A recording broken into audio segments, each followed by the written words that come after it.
Sorry it took me 3 weeks to get through this Hulk. Well, it took a really long time, but it wasn't a slog at all. Even my mom made it through the whole thing and really enjoyed it.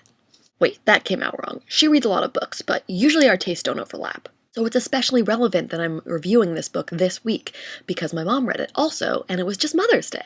Hi, Mom! This is Telegraph Avenue by Michael Chabon. So I can't tell you what my mom liked about this book, but what I enjoyed was Chabon's prose. He's very articulate, his word choice is spot on, and it's a very well-paced book. Here's one of the main characters, Nat Jaffe, waiting for his partner in business, Archie, to show up at their record store called Brokeland. By the fourth Corona, Archie had not showed or called, the store was no nearer to being clean, and Nat no longer bothered with the lemon. The goal was still to think his way out of, or around the situation, but by this point, admittedly, his grasp of the complexity of the situation was pretty diminished. The improvidence, carelessness, and lack of acumen that he and Archie had shown in operating their business, their tendency to view the taking of responsibility for every task, errand, or chore that Brokeland Records required to conduct their lives, mutual and individual, as a prolonged, if not infinite game of chicken, each waiting for the other to blink, to give in, the rise of electronic file sharing of digital music, the low revenue generated by the bargain hunting and transient crew of dormitory DJs and homeboy mixtapers who made up the greater share of their customer base, far outnumbering the high roller collectors, the collapse of the Japanese and overseas markets generally, not to mention Archie's evident dissatisfaction with the nature of their partnership, and the algae bloom of financial panic, of provider anxiety, in the normally tranquil pond water of Archie's soul.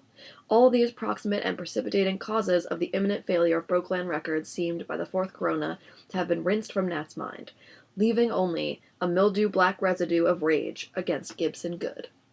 Alcohol as helpful to the making of scapegoats as mud to the shaping of golems. I especially enjoy the way the narrative comes to a point here. All of Nat's thoughts and feelings end up focused on one thing. This happens a lot in this book, and it's one of the reasons it feels very constructed and very carefully planned out. Everything seems to happen at the moment it must happen.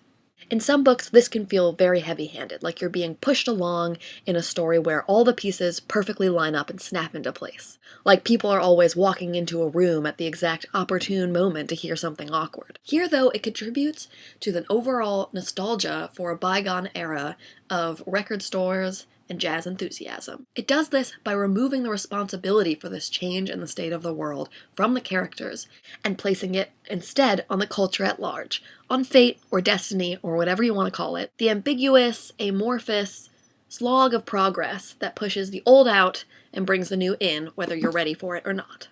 And everyone can identify a little bit with this feeling, even if for you it's not about records or jazz or leisure suits, but instead it's about flip phones and dial-up internet.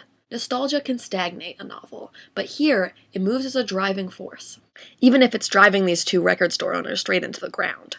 And it's not that they don't want anything to change. That's never what it is it? It's just that they don't want some things to change. They like to keep records and record enthusiasm alive. But a lot of good has changed in these decades also, between the 70s and 2004, when the book takes place. We've got a mix of black and white characters here, and it's a good thing that Nat and Archie can go into business together, even though one of them's black and one's white. Still, racial issues are far from a closed case. It gets complicated when the business threatening to shut down Brokeland Records is a large entertainment retail store owned by a prestigious black man. This is why it's also all too suitable for Obama to make a cameo appearance in this book.